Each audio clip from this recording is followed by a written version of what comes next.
பியூஷ் கோயல் அவர்கள் விஜய் அவர்களை யாரும் எந்த விதமான விமர்சனங்களும் பண்ணிடாதீங்க அப்படிங்கிறத ஒரு தெள்ள தெளிவாக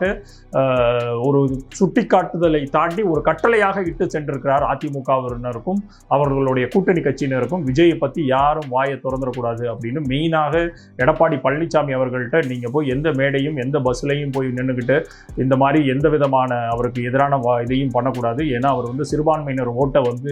திமுகவுக்கு செல்ல வேண்டிய சிறுபான்மையினர் ஓட்டை பிரிக்கிறதுக்காக நாங்கள் அவரை கொண்டு வந்திருக்கிறோம் பாரதிய ஜனதா கட்சி அப்படிங்கிற மாதிரி ஒன்று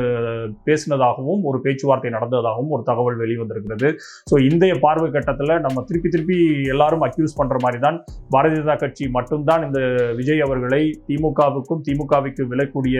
ஆன்டி டிஎம்கே ஓட்டை எல்லாத்தையும் பிரித்து சிறுபான்மையினர் ஓட்டை, மீனவ சமுதாயத்தின் ஓட்டை, எஸ்சி எஸ்டி அவர்களுடைய ஓட்டை, சிறுபான்மையின மக்களுடைய ஓட்டை பிரித்து அதை அதிமுகவுக்கு சென்று சேராதவாறும்